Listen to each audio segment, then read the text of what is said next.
And happy Saturday morning. Okay, if you guys can do me a favor on your screens, if you guys can go ahead and put in your full name, first name and last name, so we can go ahead and know who is here in attendance. I'll give you some seconds to go ahead and do that.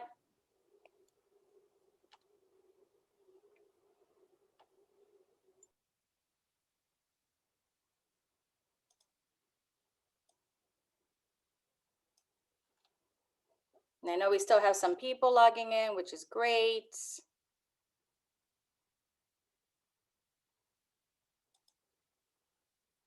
All right, awesome, guys. Well, we're going to go ahead and start our presentation. Again, my apologies for the delays. Welcome to our first Big Futures Career Panel.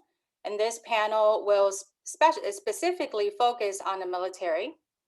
The purpose of this presentation is to serve as an informational session for our littles interested in the military to assist with college or as a career. We would like to thank our Big Future sponsors, Monet Gratitude, Fiserv, and CLA for supporting our initiative.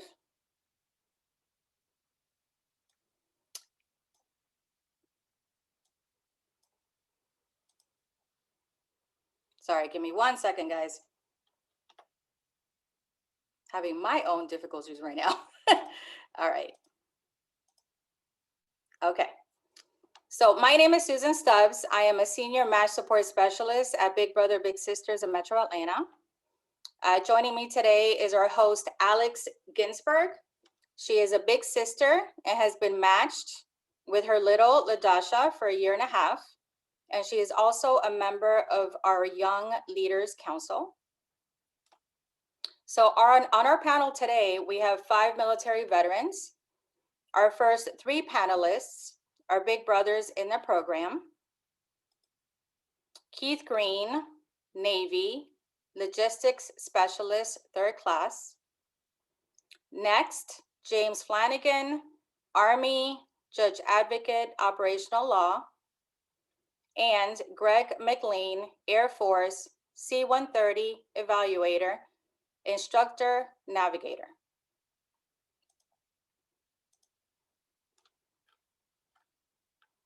Also on our panel, we have 2 military veterans from Fiserv, Jeffrey Ensby, Army National Guard, Field Artillery Officer, Stephanie LeShore, Marine Corps, Korean Cryptologic Linguist.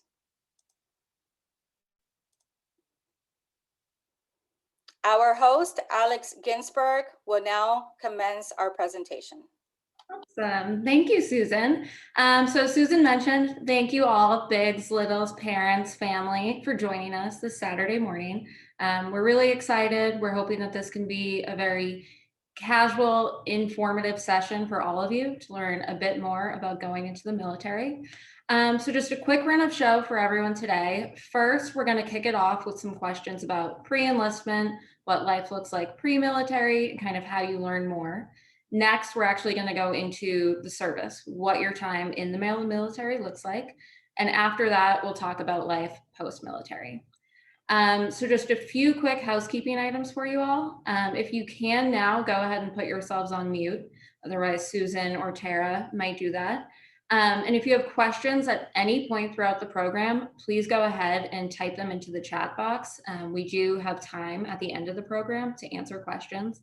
And just a caveat, no question is too dumb, no question is too silly. Like we said, we really want to make sure that you get the most out of this session. So please go ahead and type any question that you may have. And on that note, I think we're ready to kick it off with some questions on pre-enlistment. So if my panelists are ready, we're gonna jump right into it. Okay, first question, and I'd like to open this up to everyone on the panel. How did you decide which branch to join in the military?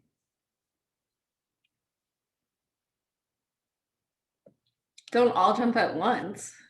Here, I'll go ahead and start us off. So I'm Jeff Fransbee. I'm a former Army National Guard officer. And when I was looking at the different options, my dad had been Air Force.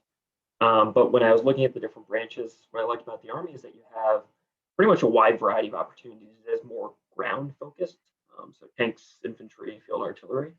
But there are flying opportunities with helicopters and even airplanes. So just really like the breadth of the opportunities that the Army had to offer. And also because I did ROTC, just alluding to my path, there's a lot more Army ROTC programs than there tend to be for the other services. Keith, how about you? This is Greg. Good morning. Greg. Good morning, everybody. My name is Greg Mclean. I was in the United States Air Force. I'm currently an airline pilot, one of the major airlines here in our country. And I chose to go into the United States Air Force. And what was the deciding factor for me was when I went to college, the Air Force ROTC program paid for my education. I went in, had a 4-year scholarship at Tuskegee University, and my degree was mechanical engineering, and the Air Force paid my way through college through the ROTC program. One of the reasons why I chose the Air Force is because I wanted to be a pilot. I wanted to fly, and the Air Force was the way to go for me because it provided that opportunity for me to fly and be able to go all over the world and see all different types of places and participate in all different types of events while I was in the Air Force. And that was one of the things that was exciting to me and why I chose to go into the Air Force. I guess I go next. Keith Green, United States Navy, electrician specialist. For me, I kind of did the reverse because at the time I had a degree already. So I wanted more of a challenge for my life. So I decided to join the Navy a little later in life.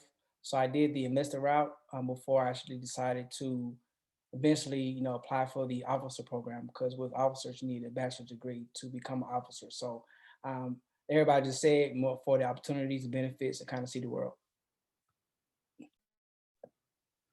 Awesome. Steph, how about you? So in high school, I remember being a junior in high school and I had no idea what I wanted to do with my life. And I worked at a diner. I'm originally from Portland, Maine.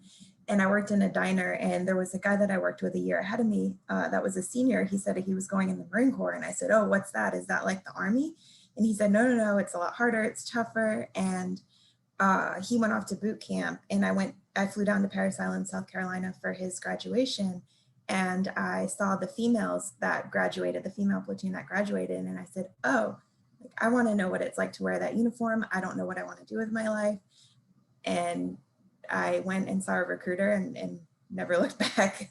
A few months later, I was, walking across that parade deck. So that's kind of how I chose. I wanted to know what it was like to do the hardest, most toughest basic training.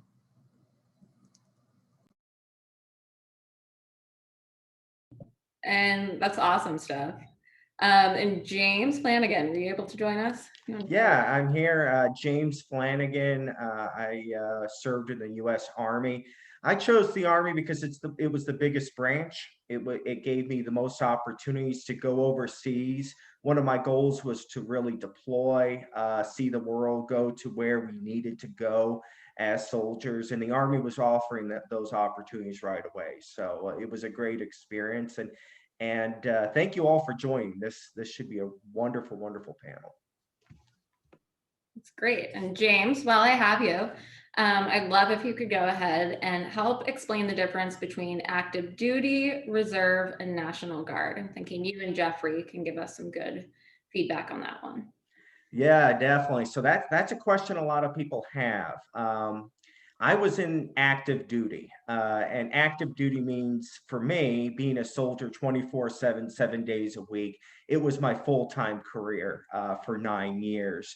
But there are other options out there aside from active duty. There's also the National Guard or the Reserve unit. So if you're really thinking about the Reserve or the National Guard, it's anything that's not active duty military personnel, but you still have an opportunity to deploy and to go overseas to serve your nation as well. So each branch of the military, and we all talked about the different branches, the Navy, the Army, the Air Force, will have a reserve component out there that you could be a part of. So the purpose of the reserve component is really to make sure that that units are trained, ready to go, and then qualified people are ready to serve when the active duty forces are elsewhere. So it's not necessarily full time, but you still have a commitment that you're going to be doing each month and potentially each week, depending on what your overall commitment is. And then a lot of people ask, well, what's the difference between the reserve component and the National Guard? So the National Guard has kind of two different functions for it. You have the state function, and maybe some of you have seen the National Guard for the state of Georgia. So anytime that we might have a potential issue in the state of Georgia, let's say a hurricane came through, or you need some assistance for potential unrest, the National Guard will be there and will help out the individual state of Georgia. But there's also an option for the National Guard to be federalized. We don't want to go too much into those details, but to be part of deploying overseas and to be active with that. So really, there's a lot of different options out there, whether or not you want to do it as a full-time career, or whether or not you want to have it as have another career, but also serve during the month and to do your training during the month as well. So that's kind of a bare bones background, but if anyone else wants to chime in on their thoughts, that'd be great. Yeah, I'll go ahead and build on what James said. As was noted, is I serve in the Army National Guard, so it's a part-time commitment. So the classic 1 weekend a month, 2 weeks a month. This opportunity too was my case. I wanted to pursue a civilian career as well. When I graduated with my commission, so I worked for an insurance company doing financial investment analysis. But at the same time, over the last 15 years or so, the National Guard, as well as Reserve, have been much more active, no pun intended, given the commitments we've had across the world. And I had the opportunity to deploy for 9 months to Afghanistan. So still had, very much so an experience that many of my peers who commissioned into active duty did, but still had the opportunity to progress forward in my civilian career. And the neat thing with the National Guard is that you're not limited in your training opportunities. They may not be as prevalent, but you still have the chance to go to schools and do professional coursework that your active duty peers have as well. And then you'll have unique opportunities and to either volunteer or mandatory be activated, like my unit was activated in response to the Boston Marathon bombings in 2013. So kind of interesting to read the books and watch the movies around that event. You know that I was literally miles away from where some of that was happening. So it is a very unique opportunity and kind of a cool, fun aspect of the National Guard in particular, is particularly in the Northeast of the US. Many of the units trace their lineage back to the American Revolution, even before. The unit of which I deployed to Afghanistan traces its lineage back to the 1600s and was part of the initial skirmishes at Lexington and Concord. So it's kind of fun to have that really deep historical legacy and to look at your battle streamers, and basically it's like reading an American history textbook, and then you're getting to write the next chapter of it. It is awesome. I love all that history that you can tie in there. I guess just a question for any littles who might be curious about this. How do you know which one is right for you, whether it's active duty, reserve, or National Guard? Do you get coaching on that? Are you able to talk to people about that? How do you figure it out? And anyone can jump in here. Yeah, for me, it was talking to folks, and it's, as I was looking at my options, I liked the fact that I could pursue a civilian career because I knew what I wanted to do outside of the military as well, but still get the opportunity to serve my country, and particularly given our operational tempo to have the experience of deploying overseas to another level. And I think that's a great point. I want to chime in really briefly here. Yeah, definitely talk to folks that are in, talk to mentors that might have additional background. For me, joining active duty, I'm kind of an all-in type of guy. And I really wanted to make it my career. I didn't have an outside career at the time. So if you don't have an outside career, you're going to need to pay the bills. So active duty might be the right route for you to do it full time. But lots of different opportunities also in the National Guard and the reserves. Awesome. Well, thank you both for answering that question. Now we are going to hop into what the difference is between going to college first versus going straight into the military from high school. And Greg and James, do you want to lead us through that one? Greg, why don't you kick it off? Sure. Well, first of all, there's a huge difference going into the military, going in going in after high school and then going in after college. Let's talk about what the difference is. When you go in right out of high school, you're going to be going in as an enlisted person. All right. And if you're going in, there's certain jobs that you can do as an enlisted person versus certain jobs you can do as an officer. And I'll give you an example. So if I was in the United States Air Force, and I flew in the Air Force. If you want to become a pilot or a navigator, you have to have a degree, which means you have to be an officer in order to do that. And so you have to go to college first and get your degree, because in order to become an officer in the United States military, you must have a bachelor's degree in something. It doesn't matter what the degree is in, but in order to become an officer, which is going to allow you to do certain career fields in the military, you must have a degree. So if you want to become an officer, and an officer would be in the Air Force, Army, and the Marine Corps, was you'd start off as a second lieutenant, go to first lieutenant, captain, major, lieutenant colonel, and then general officer.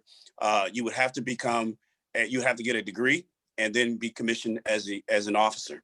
If you want to go into the Navy, that the rankings is you're still an officer. It's just called a little bit different. You start off as an ensign, and then it goes on all the way up to admiral. All right. So if you wanted to go in the Navy, you would also be an officer, but they call it a little bit different. Ensign. If somebody could help me out with, I can't remember all the rankings of the Navy, but you would go from ensign, which would be the equivalent to a second lieutenant in the Army, Army, Marine, and the Air Force, and you would go all the way to admiral, which would be equivalent to becoming a general officer in the other three services. So that's one of the things about going in first out of high school versus going into getting your degree in college. If you want to become just an enlisted personnel right out of high school, then you would take the Asvab, and depending on what type of career field you want to go into, you can go in as enlisted. You don't have to have a college degree. And now, what's the difference? Enlisted personnel, let's see, how can I say this in layman's term? Enlisted personnel are more like labor, and officers are more like management, if I can relate it to corporate terms in that regards. So that's kind of the difference between going to college or going in right out of high school. Hope that answers somebody's questions. Definitely. James, do you have anything to add to that one? So he did such a great job on really breaking it down. But all of this, we're going to be sharing a lot of information throughout the panel. You really have to ask the question of really what works for me, what's my personality, and what choices do I have right now graduating from high school? Do I have opportunities to go to college? Do I have, is there an ROTC program at the college? So a lot of these things are going to be an individual choice. For me, I got my schooling in first. I got that done. And then that opened up opportunities in the military, and I joined up as an officer. So either way, you experience things a little bit differently, but you're going to find a way to get into the military both ways. I see a question that was asked: if I go in initially as an enlisted person right out of high school, can I go to college and then become an officer? And the answer is yes. In fact, quite a few people do that. They do go in right out of high school. They take the ASVAB. They go in enlisted into the one of the armed services. While they're in the services, because the services do have opportunities to get your college degree, you get your college degree while you're in the service, and then you apply to become an officer. And if you're selected, there's also what they call an officer qualifying test in most branches of the service. If you pass that exam and you get selected, then you can transition from an enlisted rank to the officer ranks. And I know quite a few folks in the past that have done that. Awesome. Greg, you're just teaching us all here today. Very helpful. And the last question I just wanted to kind of learn more about, as we're on the subject of college and high school, what is the GI Bill and how can it help pay for college? And I'll open that up to the panel. So anyone who wants to take that one, more than welcome. So I could jump in, and I'm sure other folks will chime in as well. So like anything else, when we talk about the GI Bill, the details really matter. So I really encourage you to dive into the details, get the materials in front of you and actually read it to know what you're getting into, because the details matter.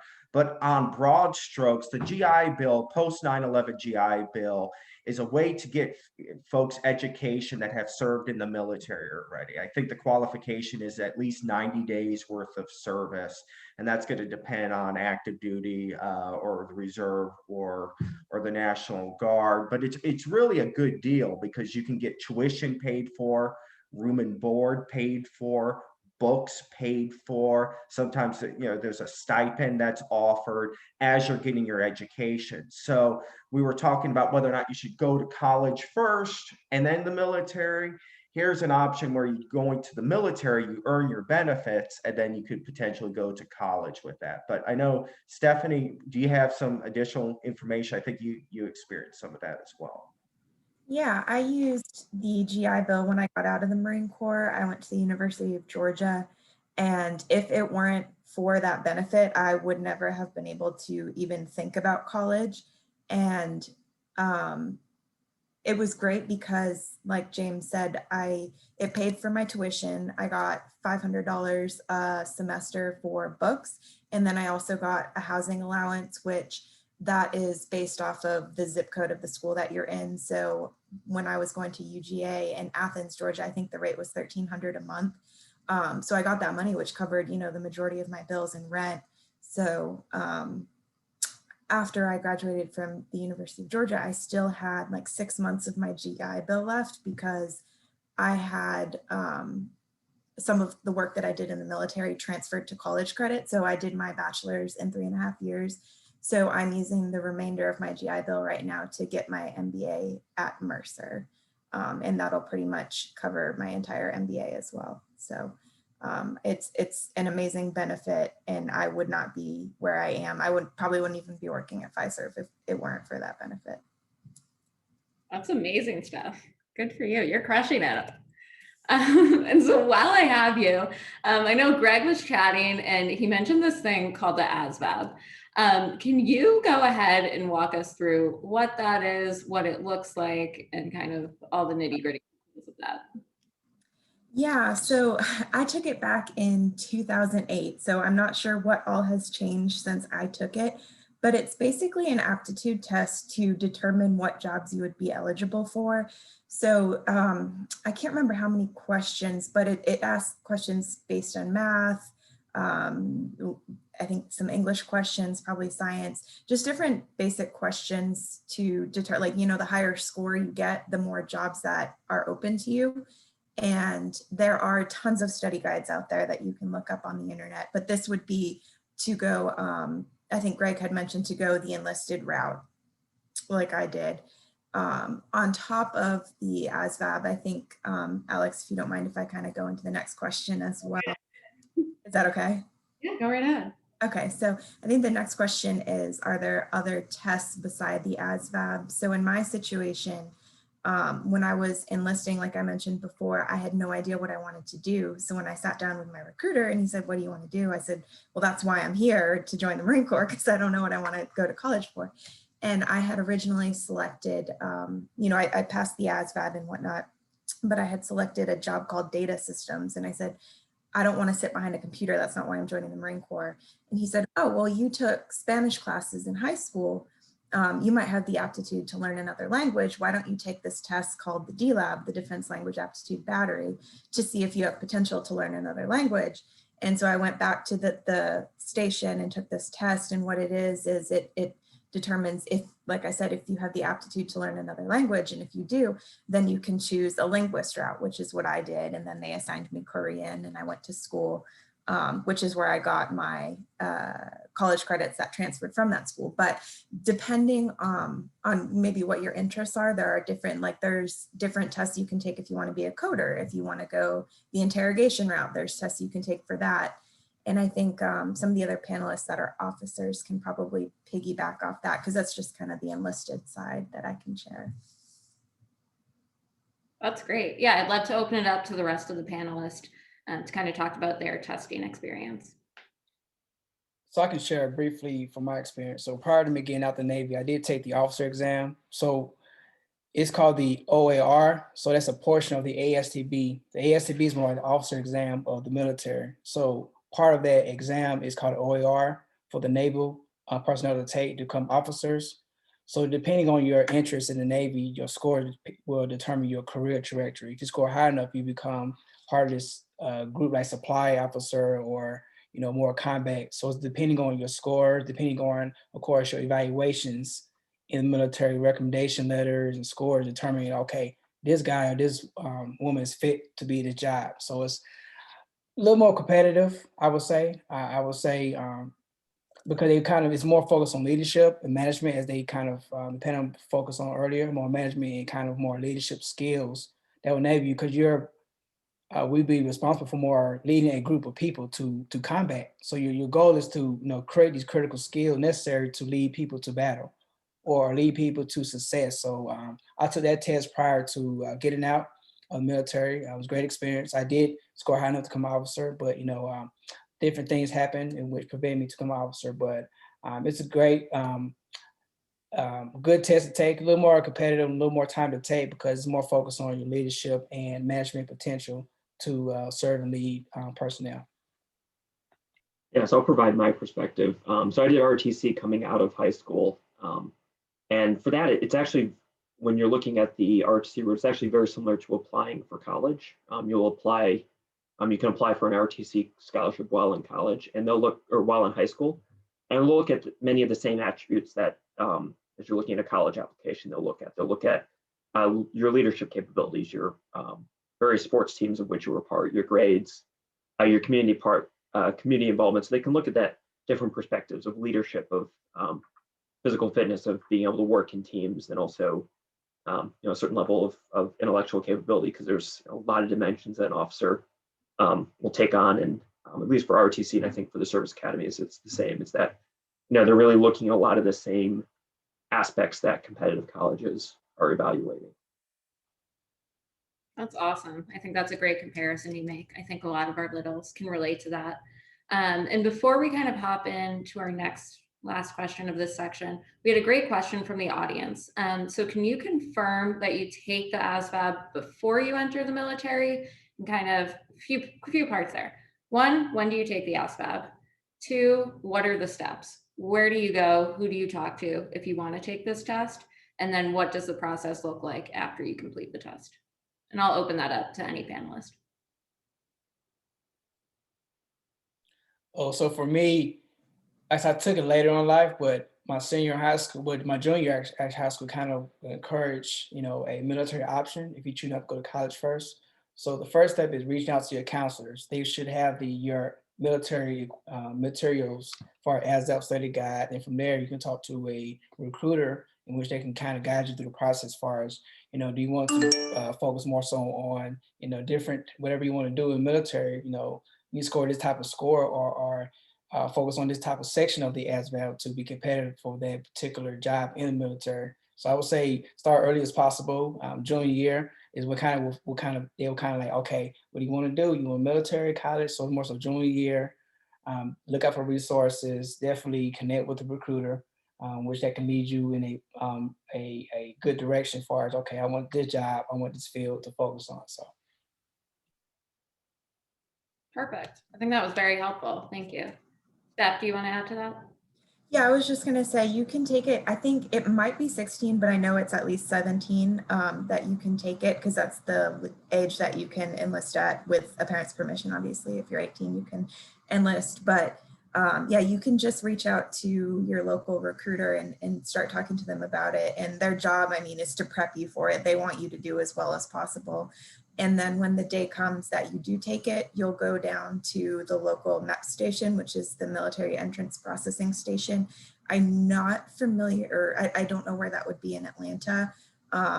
Sometimes they might make you stay overnight the night before. They did with me. And that they would put you up in a hotel, but they might also just have you come down in the morning. But you'll go there to take it. And then I think as soon as you finish, you get your score. You should get your score, if not within a few days. And then after you take it, you will meet with your recruiter again, and they'll go over with you what score you got. you know, if your technical score was the highest, then they'll probably push you towards a position that's technical, you know, or if you want to go in the infantry, for instance, then, you know, you'll have that option too. So that's kind of the process of actually taking it and where you do that.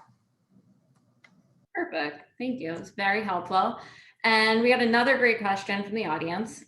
Jeffrey, I'm thinking you might be able to answer this one. How do you get into an ROTC program? And do you start with contacting a specific military branch or with your school? So the route I did, and I think what a lot of people do, is they go through the schools at which they're looking. Because some people, because you're also looking at colleges, you'll want to look at ones that probably have an ROTC program. And you know, you can basically just go online. They have the directory of all the schools with ROTC programs and the points of contact. And you know, they'll meet with you. They'll bring you on campus.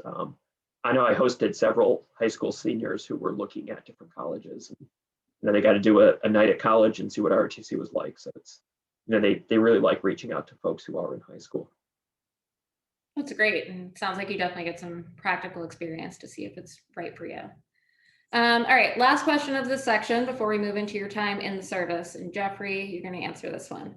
What happens if I enter the military and then change my mind? Answer is it depends, and I don't want to provide too much detail that might mislead people, but that's something you'd have to really talk with whatever recruiter of what path you're taking. And that's the safest answer I can give you. Perfect. I think that's a great answer. And I think it kind of nicely summarizes everything we talked about. Clearly, there's a lot of different branches involved. And I think James said it best. Really do your research, talk to as many mentors, family, friends. Maybe it's someone you work with like Steph did, to really find out which path is the best for you. Okay, so now we are going to hop into your time being in the military and kind of what that entire experience was like for you. Steph and Greg, I'm going to kick it off with you. How do you choose your specialty, and can you change it while you've already kind of entered the military? I can go first. So I already kind of told you guys how I chose my career, and I'm so thankful that my recruiter kind of pushed me in that direction, just because, you know, I did end up getting my associate's degree from my schooling and whatnot. But before you enlist, you can change it. I mean, before you go to basic training, and even sometimes during basic training, you can change it going the enlisted route like I did. Now, after you graduate basic training, you'll go to your job school, and then you'll go to your duty station. So typically, I think it's about 2 years if you wanted to, like, if, say, you know, you went to be a linguist like I did, and you hate it, and you want to do something else, like maybe go work in Motor T and work on Humvees or something like that. You know, there are those options out there, but you also have to think about, is your job critical? Like my job being a linguist, being in intelligence is critical. So the chances that, you know, your command or your leadership team will want you to change are slim because they spent a lot of money training you. There are also other things that come up. Around the time that I enlisted, there was the FET teams, female engagement teams. So female Marines that didn't have non-combat positions could go into this program to become like essentially deployable with the infantry units. So that's like a 2-year rotation. There's also other things like you could go to be a recruiter for 3 years. You could go to embassy duty, things like that. Another example would be when I came back from my first duty overseas, they sent me to the rifle range to be an instructor for 6 months. So I worked out there for 6 months and didn't do anything with my linguist position. So it really just kind of.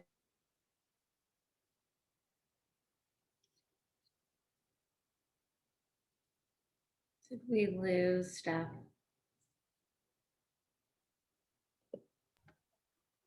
Hey, Greg, are you there? Do you want to jump in? An application. There we go. I'm here. Awesome. Well, I'm gonna approach it from the officer standpoint. I went into the Air Force. I went to Tuskegee University on a 4-year scholarship, and got a degree in mechanical engineering. And I wanted to fly when I got out of the Air Force. I mean, when I got out of college. So I went in through the ROTC program, through the Air Force ROTC program, and was able to do that. But let me speak a little bit about that. So I'm going to speak to become an officer. There's 3 ways to become an officer. All right. And those 3 ways are through the Air Force, through the ROTC program, the Army, Air Force, Navy type ROTC programs. You also can go to the military academies, the West Point, the Air Force Academy, the Naval Academy. They all have academies that you can go to. You go through your 4 years of college through the academy. And then when you graduate from the academy, you get commissioned and you go into the military as an officer. And then the final way that you can become an officer in the military is through the officer training school. Now each branch calls it something a little bit different, but generally it's what they call officer training school. Now, how would you do that? If, let's say, for example, you went through college and you didn't go through an ROTC program, or you didn't go to a military academy, you got your degree and you said, oh, I think I want to go in and become an officer.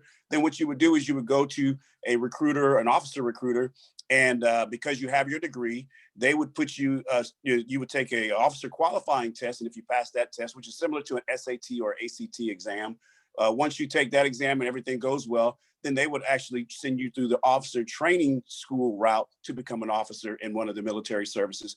Or if you're an enlisted person and you got your degree while you were in college, then you would go and go to officer training school to become an officer as well. Once you become an officer, there's so many different types of career fields in the military that actually mimic the civilian world. So I'm going to talk about a few of them. So once you become an officer, there's certain things that you can do. You can become a pilot. In order to become a pilot in the military, you must be an officer. You can become a doctor. A lot of people go to medical school through the United States military. All branches of the service need doctors, and they will send you to medical school for free. They will pay for it. So you don't come out with this huge debt, and then you serve your time, your military commitment in the military as a doctor, as a dentist, as an eye doctor. So they have all those different opportunities to do as career fields for you to do as terms of medicine, and also as a nurse. You can go to the Judge Advocates Corps and Judge Advocates office and become an attorney. So the military can send you to law school for free once you become an officer. Air traffic controller, military police, finance. You can become part of human resources and work in the personnel division, firefighter. So there's so many different career fields, and I'm speaking more along the Air Force, but it also mimics the other branches as well. But all these branches of services, as an officer, you can do all these things. And here's the great thing about it. Once you complete your commitment in those particular areas, there are civilian opportunities out there. So if you're a doctor in the military, guess what? When you finish your commitment, you can go out and become a doctor in the civilian world. Same thing as an air traffic controller, firefighter, finance, and all those type of things. So hope that answers some questions about some of the career fields in the military. I know that answered a lot of my questions. I didn't know half of that existed. So thank you for sharing that with us. And we have a question from Madison in the audience. I don't know, Greg, if you can speak to this, or any panelists, feel free to jump in. But Madison asked, what steps would you have to take to go into the medical field? I can answer that real quick since I brought it up. If you want to become a doctor or a nurse, okay, so you would do that as an officer. And what you would do is basically when you go through the ROTC or the military academy or OTS, you apply for it. You say, hey, I want to become a doctor, or I want to become a nurse. So then you would take a test, the officer, like I said, the officer qualifying test to do that. And then basically the needs of the service, you would apply. And then I know there's some requirements that you would have to get into a medical school or a nursing program. And then once you complete that program, then you would come on board as a doctor or a nurse. Yeah, and just to build on that, those are extremely competitive opportunities, just because they are being funded by the U.S. government. So they are there, but you have to be a top-notch candidate to pursue them. So just remember that as you're thinking about these opportunities. And if you don't get one of those, as they go through the ranking of it, particularly in ROTC or the service academies, you will be ultimately forced to choose another field. Awesome. Thank you for adding that, Jeffrey. That was very helpful. And Aiden, I see you in the chat box there asking about basic training. So thank you. You're one step ahead of me. The next question we're going to go into, and this is for Keith and James. What is basic training? What's it like? And what happens if you fail? Well, from the Navy perspective, so for the Navy, the training is about 12 weeks. for training. You go through, for the Navy, swimming qualifications, learning the different ranking systems, officer versus enlisted. I'm learning how to learn different military positions, learn how to hold a weapon, learning how to what to do if the ship goes down. What do you do in that type of emergency? The only way you're not really failing, because what I love about my experience is that they really push you, motivate you to be successful. There ain't no such thing as failure, because it's one team, one fight. So if one fails, everybody fails. But there are circumstances where you might injure yourself, during basic training, where you had to get medically discharged. It doesn't mean that you can't get jobs. More so, okay, on the record says you medical discharge due to injuring my foot or leg in the process. So unfortunately, there are cases where you may do injure yourself during the situation, or you may catch a type of reaction where you are able to go forward with the process with it. But if you, for example, not able to swim a particular time, you do get kind of kept back because they want you to still practice your swimming abilities or still learn those military movements to move forward. So you will be remediated for a little while until you get, okay, I can swim now, or I can able to perform the duties necessary to pass basic training. Then you still will able to pass basic training on time, because you do have 12 weeks to get mentally, physically prepared to join the actual service for the branch. So, James, do you have stuff to add to that? Yeah, no, I think Keith did a good job in kind of giving an overview, but I would say this. So every branch's basic training is going to look a little bit different, but there's going to be a physical component of it, and then there's going to be a mental skills component of it. So the physical component of it, you can really get prepared beforehand. So if you're thinking about, hey, what's basic training like? I've seen all these movies, or you're a little nervous about. If you can go out there and do your running each day, push-ups, sit-ups, pull-ups, the Marine Corps loves pull-ups. If you could get ready for that, that's going to help you on the physical side. And then the mental side is, like Keith was saying, kind of learning the terms, learning what a colonel is, a sergeant is, learning. We love abbreviations and acronyms in the military, so learning all of that goes a long way. And I would end with this. You don't have to be the perfect shape. You don't have to know everything. But if you go into basic training, a lot of this applies to a lot of the military, with the right attitude, a positive attitude, and persistence, that's going to go a long way. And people recognize that. You'll find the assistance that you need, and you really work. This is a unique thing about the military. If you need some assistance, the team will help you out if you have that positive attitude and you want to pull your own weight. That's great advice. Thank you, James. Okay, now we're going to hop into a question for all panelists to answer. Keith, I know you touched on this briefly. What are ranks and how do they work? Yeah, sure. So ranks, like I said, it varies depending on the branch. I would say the Navy, from my experience, you have, like Greg mentioned earlier, your ensign. For a second lieutenant, you have your lieutenant green grade, you have your lieutenant. So the rankings are the same, all branches, but the wording is a little differently. So from the officer side, ensign, lieutenant green grade, lieutenant. So you learn those rankings while you're in basic training. And also, as James said, you'll have the time to study it prior to actually joining the branch to learn the different ranking system. Even on the enlisted side, you have, for us, is petty officer third class, second class, first class. You take another test called the chief exam, where if you score a certain number of points, or like physical exam and then your actual verbal exams, you actually get promoted to a different enlisted side called the chiefs, which are different group of people, where like the highest chief, you got your senior chief, you got your master chief, who over a certain command over in the military. So it's about the same, but a little differences as far as the wording. But from my vantage point, it's kind of the same, but it's a little wording, as James said, a little different wording on depending what branch you join. Awesome, thank you. And Keith, we actually had a follow-up question from some of the training questions. Aiden wants to know, what steps do I need to take to join Marine Recon after I've chosen and passed my training? And anyone feel free to jump in on that. I think Stephen be a little better part of the Marine side. Yeah, I don't know the full process. I know some friends that were in my unit in Intel with me, and they actually created an Intel recon unit, if you will, but they went through all of the recon training as well, and they were able to attach to recon units.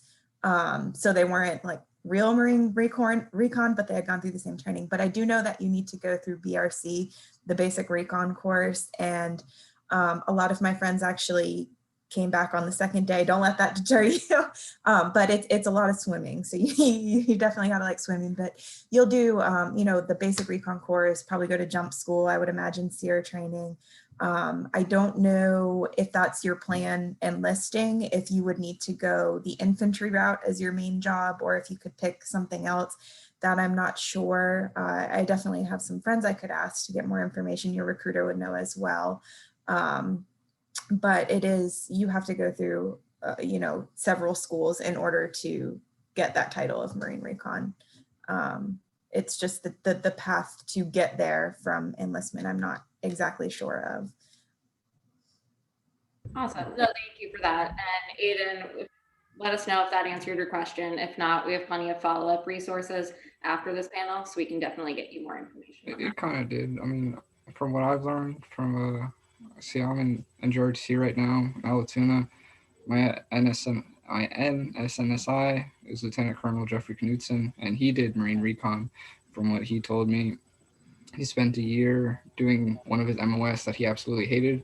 And after that first year, he took Marine Recon, a screening, and he passed. He said from there, you know, he did his career, I think 17 years, close to that. And I was just curious, you know, where would I have to go for that? Maybe a recruiter, or I have to see a commanding officer in my MOS. So stuff like that. Yeah, I would definitely talk to your recruiter about the direct path, because you don't want to go in as, say, admin and get to your first unit, and with the month being there say, oh, I want to go be recon. You know, you want to make sure you make it clear to the recruiter so that they can select the best path or whatever. I'm assuming it's probably infantry that you would need to go, but I'm not 100% positive, but they will definitely know. Then now, if you decided to go a career and a couple years into it, you know, you really want to go recon, that's a different story, but I wouldn't plan to go in as something and then, you know, try to go recon as soon as you get there. So would it be a good, because right now I'm planning to join for Marine Corps MOS 0311, which is rifleman. Yes. And maybe do a couple of years, 1 or 2 years of that, and try to do the screening. So maybe hopefully that's the right MOS to take. Yeah, I would say probably yes, and a recruiter can confirm that, but yeah, definitely a lot of schooling. Awesome. Well, thank you, Steph, and thank you, Ethan, for jumping in. That was awesome.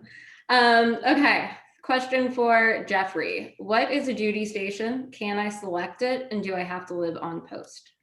Yeah, so this is, so I'm a little bit unique now as National Guard, but I can relate, because the whole process is very transparent in RTC. So I've got all the information. Basically, a duty station is where you're based. You can go online, they have maps of where they all are.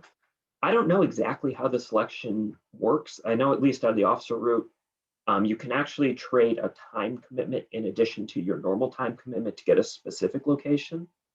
But beyond that, you know, I think it can be a little bit variable. You know, ultimately at the end of the day, a lot of it's needs of the military. When I was finishing up my field artillery school, I know a lot of my classmates, some were going to Hawaii and some were going to far western Texas. So it can be very variable in where you go. Great, thank you for that. And I'm sensing a theme with all of this. I think there's a lot of different options. Can I add to that just for a second? This is Greg. Go right ahead. I think one of the other things too that determines where you go is how well you do in your training, in terms of, like, when I was going through flight school, people who graduated at the top of the class got to choose their airplane first and based off of what was available. So, you know, when you get into these different programs, just when you're there, keep in mind you may be competing with your peers in there for actual assignments in terms of which base you want to go to or which particular assignment you're looking to go to around the world. So that's something to keep in mind when you're doing that. Great, thank you for adding that. That's one thing. So with the Navy, it depends. Like if you have like Greg said, with the Navy, what my duty station is for. So with the Navy is you have to do sea duty. So sea duty is more so you're on a ship for 4 years. You're attached to a ship for 4 years. Then when 4 years are up, then you have duty station, which is called shore duty, which is 3 years. So you're 3 years on actual land for 3 years. So depending how long you're gonna stay in the military, because the game is retirement. So it's think of 4-3-4-3. 4 years sea duty, 4 years shore, 4-3 sea, then 3 years shore duty. And towards the end of your contract, you may or may not, end up more on a sea duty or a shore duty. So depending on your job, like Greg said, because it's competitive. So you got to do well at your preferred duty station, at your sea duty, in order to have a good like land assignment. You may be stationed in overseas in Japan or Italy, but at the same time, you get carpe diem, meaning that you get your regular pay on top of more pay just because you're in a different country. So it has its benefits as far as Greg said, doing well at your first duty station, then you get first dibs. Okay, I can get in Italy for 3 years, but I can get extra $4,000 a month in my paycheck because I did good in my first station. So perfect. Thank you for that. And Sydney, thank you for asking that question in the chat. You kind of read our minds. If you try to take a look at this last slide, James Flanagan, this one is for you. If you don't like being in the military at all, can you just leave? How does that work? So I kind of come from a unique perspective. I believe it was mentioned before, the judge advocate corps, you could be a lawyer in the military. That was my role. So I handled a lot of the separations of the military. I would say first this big part about it, compared to the civilian world, the military is a commitment. It's a commitment that you're actually signing on a piece of paper saying that you're going to give X amount of time to the military, usually in exchange for some type of educational benefits that they might provide, or, hey, I'm going to serve for 4 years, whatever it's going to be. So they really want to hold you to that commitment. So you can't easily just say, hey, I want to leave and next week I'm going to leave, because that's not what the team's all about. You make a commitment, and making a commitment to the team's very important to the military. So usually it's going to be a little tough just to get out if you want to get out. Now, there are a lot, without going into the details too much, there are a number of ways people are separated from the military on an administrative basis. If there's a medical issue that you have and it can't be fixed and you can't actually do your service in the military, that might be a medical separation, right? If there's certain family obligations that you have and there's nobody else there that can really supply to support those obligations, that could be a possible separation as well. But there really needs to be a good reason why you'd be leaving the military. Just saying I want to leave probably won't cut it. And that's why going to these panels it's really important, because it's a big commitment. It's really going to matter to your life for the next 4+ years, whatever you sign up for. So really think hard and long whether or not you're going to be committed to that obligation. Awesome. Thank you for that, James. And a few other questions we have in this section. I'm going to open this to all panelists, so feel free to jump in. I guess, are soldiers currently being deployed? Short answer is yes. I mean, we're always deployed. I don't know what the number count is, but I think we're in over 100 countries worldwide. It's not the pace that it was 5, 10, 15 years ago, but people are still out there. And of course, with the Navy and their sea tours, I mean, we're constantly sending folks around the world. To Jeffrey's point, yes. So with the Navy, it's for, like Jeffrey says, rotations. So every 9 months, your ship is sent to wherever the needs is at the time, depending on the operational situation. So we may go to Middle East for 9 months, then another ship from whatever may kind of take their place, and kind of keeping an eye out on the operations at that time. So yes, the question is yes. But it's the rotation. You won't be there the whole time, because you need to still have time to come back and kind of debrief yourself, because you're out to sea for a period of time. So kind of the rotation basis, a unit, a carrier, like the big ships, small ships, submarines, out there for 9 months. You come back, somebody else will replace you, kind of like a back and forth motion, but in regards to the Navy. This is Greg. I'll add to that too. If you're in the military, you're all there. Everyone's, and there's always deployment, and it just depends on what's going on in the world. By being in the United States military, we are everywhere around the world, and our military deploys all over the world. And that's one of the things about being in the military. You can at any moment you could. I remember one winter I was planning on having Christmas at home with my family, and that weekend I ended up in Africa and was there for 4 months. Because something happened in the world in Somalia where we ended up deploying over there, or I deployed over to the Middle East. So one of the things that you have to keep in mind if you decide to make a commitment to come into the military is that you can be deployed anywhere, any moment, at any time, dictating what's going on in the world. So keep that in mind. But it's a great thing to have that opportunity because you get a chance to be a part of some things. You may be a part of a humanitarian effort. Like there was a tsunami over in Asia. You maybe go over there and deploy and help those folks get through that tsunami. An earthquake over in the Middle East somewhere. All of a sudden, the United States military sends personnel over there. So, it just doesn't have to be a war. It can be just a humanitarian effort that you're a part of. I remember when I was in the Air Force and I was based in North Carolina, and Hurricane Andrew hit Miami. The next day, my unit was deployed down to Homestead to try to help those folks where I grew up in Miami, to help my family and the folks that down in South Florida recover from that storm. So keep that in mind. You may be deployed at any moment. Yeah, this is James. So I want to follow up. Those are all wonderful points, and I second them 110%. You got to be ready to be deployed, and deployments can be tough. That's the bottom line. You're going to be away from your family. You're going to be in unique situations. But I got to say, and I think the rest of the panel will probably agree with me on this. My deployments, I was in Iraq, I was in Afghanistan, Turkey, a bunch of different places around the world, are probably some of the most special times in my life. Aside from maybe the birth of my child, those deployments are really cool because you get to be part of really a unique team that you won't experience anywhere else in your life. And you get to represent the United States, which I always thought was pretty cool. So look forward to the deployments when you're there. There's something special that you can't really get back later on. Fantastic, James. And we got a great question from the audience. Amy wants to know, when you're deployed, how much interaction do you have with the local people and culture? I'll take a stab. So during deployments, you have time to rest. It's not just full 9 months. So during that 9 months, you have time to kind of like a ship. You go into port, you leave the ship. So you have 3 days to kind of interact with the local people. You can have fun while on deployments. You have time for the Navy, so you have time to actually chill out for a couple of days. Let me, I did my thing for a couple of days, for a few months. Let me just pull into port.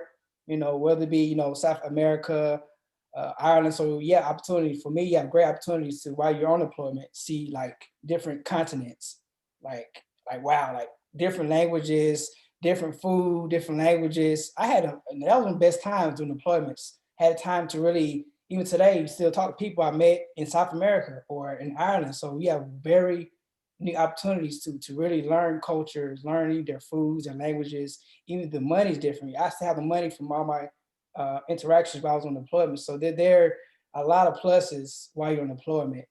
So yes. Yeah, just to build on that, I've had 2 overseas opportunities. I spent 9 months in Afghanistan, which is much different in that it was an active combat zone. You couldn't really just wander off the base to say hi, but I had the chance to meet local leaders around us when I was doing projects on the base to let them know what was happening. Had the chance to participate in humanitarian aid drops where we work with local NGOs, local police to provide packages that were sent from the States to us. And then when I was in ROTC, I did a 4-week internship, for lack of better terms, in Korea. And we'd go down to Seoul every weekend and explore Seoul, South Korea, which is pretty neat to literally walk off base, take the train down to Seoul, and be in another world capital on the other side of the world, from where I grew up. Yeah, talk about a phenomenal opportunity and experience. It sounds like each of you have just learned so much and seen some great places. We have another great question from Aiden. Can you choose to see combat after enlistment? And I'll open that to all of you.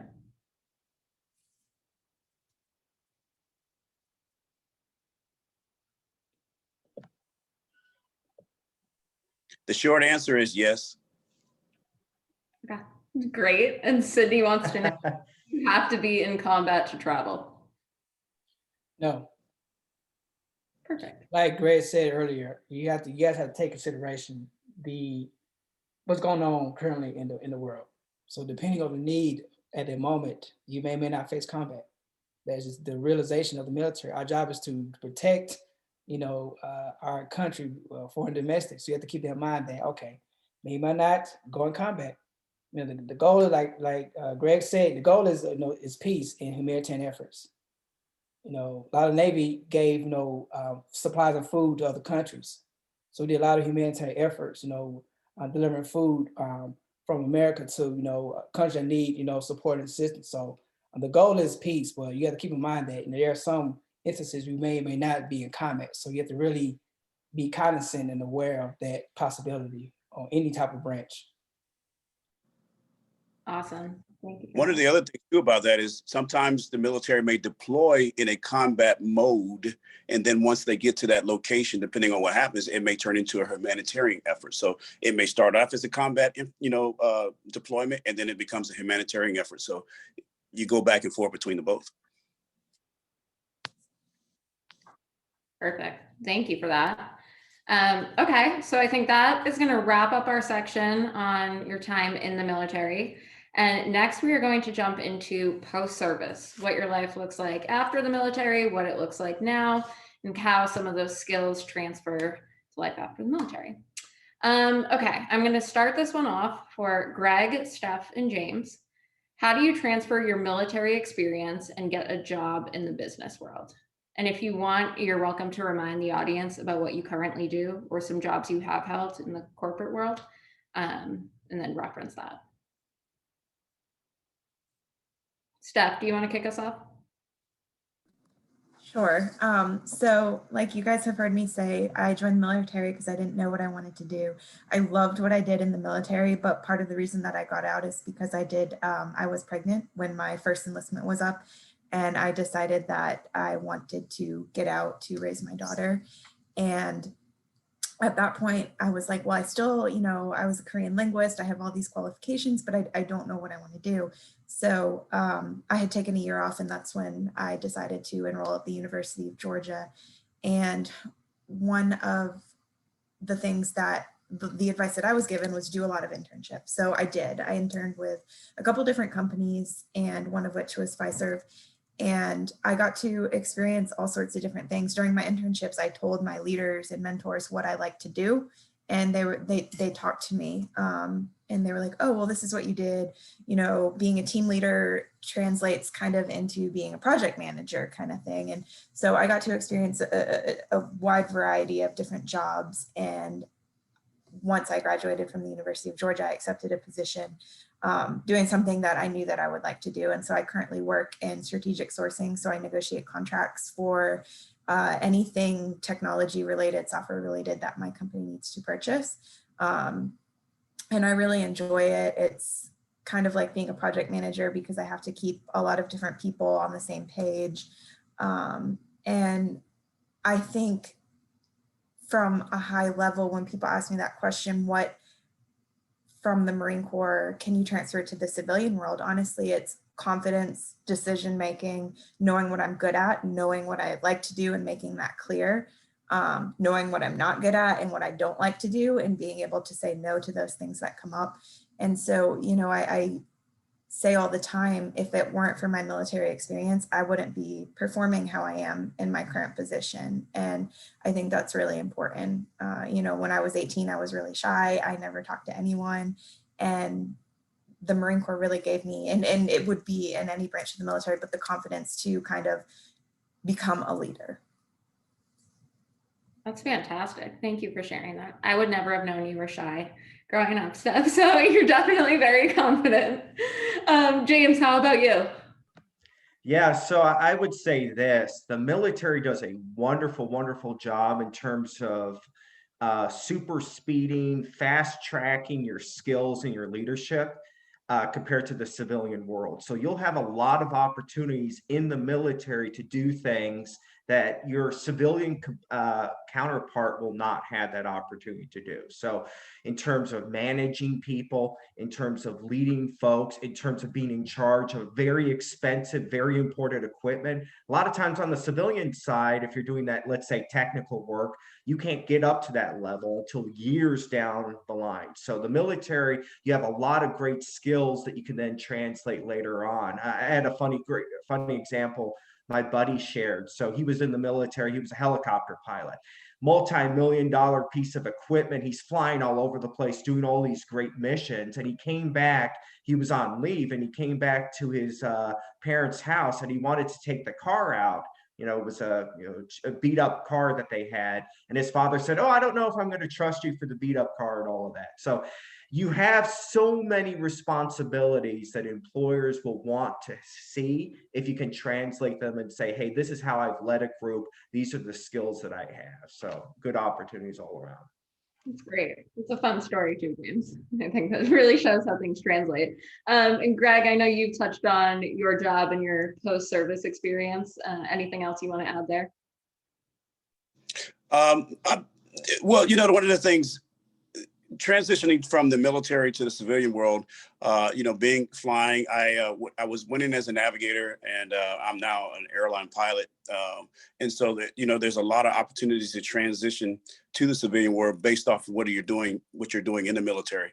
I will say this, that as a young 22-year-old, when I was commissioned into the United States Air Force and went in, it was amazing the opportunities I was provided at that young age to do things. And I remember one time we took a C-130, because I was on a C-130, and we flew a C-130 from the United States down to South America for a mission. And there was no one on that airplane. There was 6 of us, there's 6 crew of different positions on the airplane. There was no one on that airplane older than 25 years old. And we were taking this multi-million-dollar airplane down to another country with all this supplies, and we were going to spend several days down there. And you know what our commander said?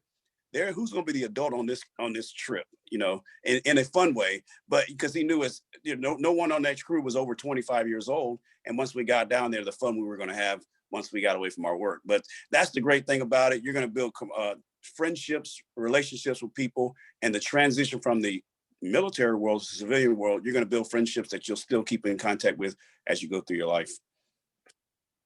Love to hear that. Thank you for sharing that story. I think you got a nice laugh out of everyone. Sydney is coming to us with another great question. She wants to know, what advice would you give a person like me who has an idea what they want to do with their life but doesn't know anything about the military? And I'll open that up to all panelists.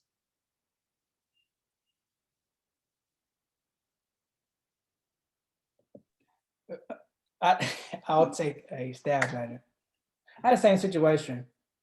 My advice would be to really, take some time to figure out, yourself. In the course of figuring out yourself, things change as you figure out what you want to do. So it's fine, but definitely invest, in really sitting down, writing down what you want to do. And whether you have your counselor, your mentor, your teacher, really, okay, this is my goals. I want to do this in the military. This is my requirements. Even while you're serving in the military, what I've learned is finding a good mentor to help you navigate, the military. What do I need to do to become an officer? What do I need to do if I have a family in the military? What do I need to do to get, commendation awards? So it's those things as far as like, okay, what is my goal while serving, or what is my goal prior to joining the military? I think it's very beneficial, even the discussion having a big who's a military veteran to help you guide you through that process is very beneficial. So I think really take some time, and of course, you can change your mind. Well, I did too, of course, of like, okay, this is what I exactly want to do. This is my focus. Let me find somebody with the same understanding as I do to help me navigate, the military. Because military can be, like people say on this panel, tricky. You have so many variables that can deter you from like your goal, of being like the best in the military. The goal is being the best. How can I use this military experience to my best benefit, pre and post, service? Great, thank you for answering that. Well, if it helps, I'm just trying to expand my horizon. So, I mean, if it helps, I want to become a software developer or an engineer. So I'm already like on the path to that, but then, you know, it's kind of funny because my mom was like, oh yeah, you should join the military. I was like, well, how do I do that? And like, I want to like build computers, like I want to build iPhones, like I want to, you know, think of like the next device that can like help save the world, solve world hunger, you know? Sydney, I love to hear that. Good for you for having your life mapped out. Does anyone want, more than I do, does anyone want to comment on that or have any advice they can add? Yeah, I can. So you're one step ahead of me. I turn 30 next month and I just figured out what I want to do with my life. So that's really, really awesome. If you want to learn more about the military, most branches, when you go to the recruiting station, they'll do weekly or monthly workouts where they get everyone together, and you can get to meet other people, peers that might be interested in enlisting, but you can get a better idea of what the workouts are like, what life in the military might be like, and kind of develop relationships with people in similar positions as you. And then ask your recruiter, ask around, you know, ask us on the panel. You know, we probably know someone who has done something similar to what you want to do, and asking questions. No one is ever going to say no for a chance to talk about themselves and give advice. So I would say ask questions and then just get involved with your local recruiting station.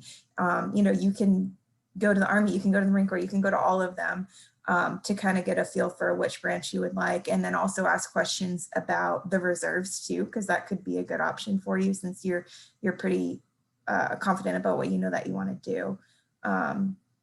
So yeah, just ask lots of questions. You know, that's what the recruiter's there for, is to let you know what your options are. Thank you so much. Y'all are great. Thank you for asking that question, Sydney. I think it was very helpful. Okay, Jeffrey and Keith, question for you. What benefits come with being in the military? You know, probably the biggest thing is just phenomenal life experiences that you can take forward. You know, I would say it definitely gave me skill sets and provided validation expertise that, you know, allowed me to go to the graduate program that I did, allowed me to certain opportunities to join companies that, you know, vis-a-vis other candidates, you just don't have the adaptability, the confidence, the ability to just handle ambiguity and answer really vague questions and be comfortable talking to people about you know, challenging situations. Like all of those, you know, there's no way I would have been able to do the things I've done in my career with that. And then just, you know, great friendships, great exposure. You know, I've gotten to do a mountain warfare school because of the military, gotten to go to Korea, to Qatar, to Afghanistan. You know, just a much different life trajectory than if I had gone another path. Ooh, where do I start? I echo everything Jeffrey just said. Really, the networking is powerful.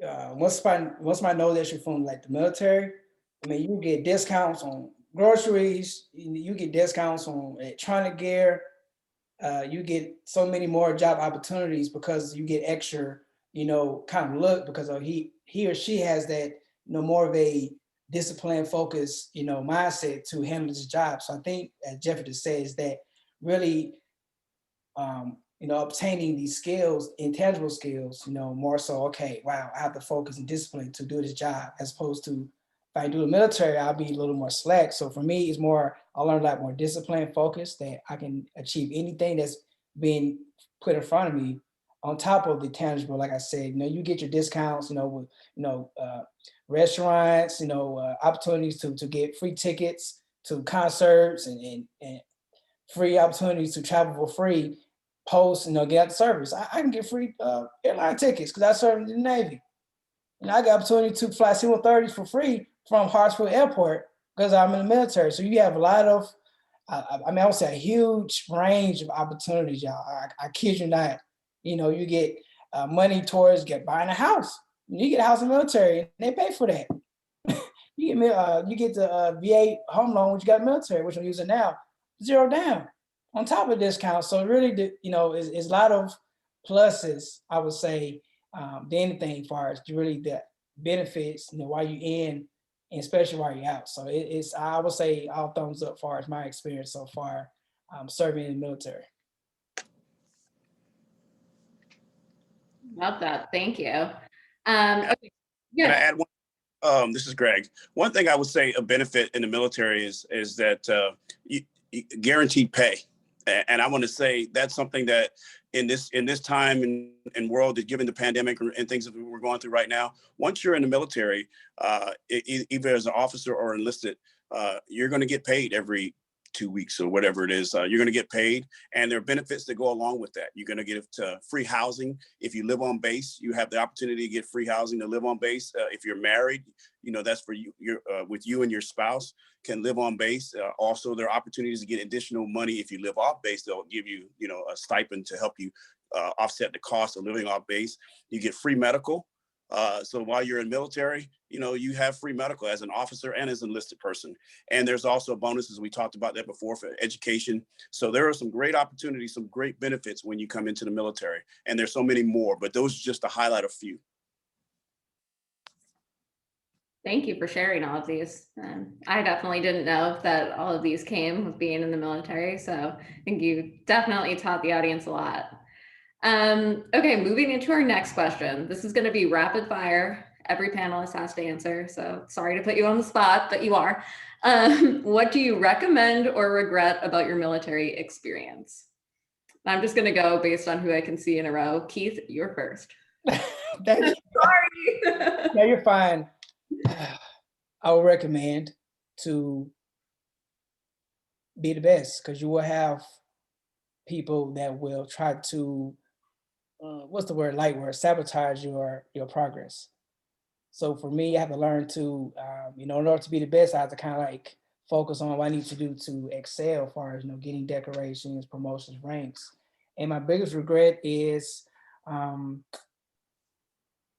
mentorship. Like I said, I would have glad at the opportunity to have more mentors in the military to really help me, guide my process in become an officer, for example, or really help me with deciding what duty station to look gonna be good for my family. So I think the recommendation is don't listen to the naysayers, do what's best for you, because this is your career, this is your choice. As the panelists say, you do have team members that will help you along the way, but this is your journey alone. You're going to be the next commander, you're going to be the next admiral of the military. So it's your job to make sure that you get to that path with the right people on your side to get to that path. So. Awesome. And I know mentorship has come up a lot between all of our panelists. How would you go about finding a mentor? Do you have any advice you can share on that? Anyone can answer. I just know it's a repeat. I think we're all fortunate in this program that we get matched with a mentor, but sometimes it's not as easy. So if anyone has any tips to share, you're good. I would say seek them out. One thing I did while I was in the Navy is sought out a mentor who has the same kind of wavelength I'm trying to do. Because I see he's trying to be officer too, the same way I'm trying to be officer. He's been longer, but he's trying to do the same thing I'm doing. So for me, reaching out to the same person who has the same mindset you do, to know if you reach your goal. Thank you for that. Jeffrey, you're next. Yeah, so the recommend, I think, is just saying yes to the opportunities. I had several that were presented in front of me, and in the military, it's not always you get the choice for yes, but there are going to be some yes opportunities. Like I had the chance to go to Mountain Warfare School and didn't have to go, but glad I did. I got to go rappelling off 150-foot cliffs in the middle of the night. On the regret side, like I try not to mull on things that could have been different or better. So really, it's just, you're going to have the path that you're on. Just take the best opportunities that you can and move forward if you think things didn't quite turn out as best they did, or make the most of it while you're in it. Love that mindset. Steph, how about you? I'll start with what I regret, and that is getting out. I actually had my reenlistment package sitting in front of me, and they offered me a lot of money to stay in. And I was sitting there and I said no. I told my career planner no. And like I said, I regret it, but at the same time, I have my daughter. She started kindergarten this year, and I couldn't imagine, you see those videos on the internet of homecomings, and I can't imagine what they go through. I don't think that's something I would have the strength to do, to be apart from my daughter for so long. But so I regret it, but at the same time, I don't, because I have my time with her. What I guess I'd recommend is, I don't know if this answers it directly, but if you know what you want to do, like you, Sydney, take it and run with it. while you can. If you don't know what you want to do, it's okay. Just do something so that you can start to develop as you graduate high school and get into your early 20s. You know what your strengths and weaknesses are, because that's what I did. And I'm so glad that I had mentors at the time that gave me that advice too. Perfect. Thank you. Greg? Wow. In terms of regrets, I don't have any regrets. It was a great opportunity. I met some great people. I had an opportunity to travel around the whole world to see things I never thought I would be able to see as a young 20-year-old coming from Miami, Florida, where I grew up. The opportunity to represent my neighborhood, to represent my school, high school, college, and go out and see and do things around the world that someone in my 20s would never have thought I would have been able to do. It's just a remarkable opportunity to get out there and just do something as a young person that, you might not know exactly what you want to do right now, but that's okay. The military, they have opportunities that they can help you narrow that down some and find that path for yourself. So I have no regrets, and I think it's a great opportunity. I think if everybody has an opportunity to do it, I think you should give it a shot. It's 4 years. If, at the very most commitments are 4 years as a minimum. Give it a shot. What do you have to lose? Go out there and learn something, see something, and get paid while you're doing it. That's the great thing about it. You get paid while you're doing it. Love it. And James, take us home. Yeah, so all those were great responses. I didn't have any regrets. I love the military. I thought it was a great experience. I guess I would leave us with this, or leave my remarks with this. I had a colonel who was one of my bosses, and what he said to me was, for each day, his recommendation was to write down my goals, not only for that day, we all have our to-do list, but really, what are my goals for my life, and how can the military be a part of that? So for me, I wanted to lead teams. So I would always write down lead teams. Or another big goal for me was to deploy and to go overseas. And if you can check off each one of those goals, maybe it might not be an individual day, it might not be a week, it might be over a career, but you can look back on your career and say, you know what, I had my goals, I know what I wanted to achieve, and I achieved them. That feels great at the end. And I guess that's why I don't have any regrets about my military service. Thank you. I think those are all fantastic responses, and definitely learned a lot. So we have about 5 minutes left here, wrapping up. I guess I'll just kind of open this to all panelists. One, if participants still have questions and they want to know if the military is right for them, what would you advise as far as next steps? And then if you have any other information that you want to add that you think might be helpful to our audience members, feel free to chime in and go ahead and add that.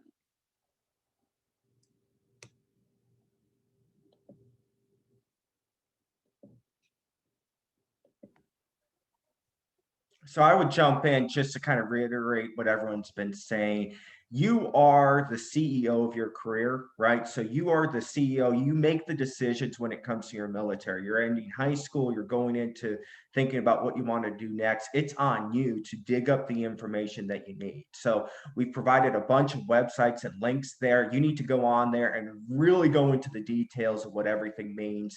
And then when you have a question, go to the people that might have information. So if you know a veteran, that veteran will love to talk about his experience. I guarantee it. He will not be offended. He or she will not be offended if you ask those questions, but you got to be proactive in learning more. I echo everything James just said. For me, with any big decision that I make, I will actually write on a piece of paper, 2 columns, the costs and benefits. Really be like James said, being intentional. Like, this is a big commitment, as Gregory and all the panelists said. Really write down like your cost benefit. What is it going to cost me to join the military? What's the benefit to join the military? To really take the time, I kid you not, to really identify what the cost of joining and what's the benefit of joining. If one outweighs the other, that's, for me, will make it, will help you determine your best route and decision as far as whether should I graduate, should I go after high school or college? Because this is your life. This is, you're the captain of your ship. This is, your destination that you're trying to go to. One thing I'll say, if you don't know anyone that's in the military, you're not really sure in terms of mentorship and things of that nature in the military.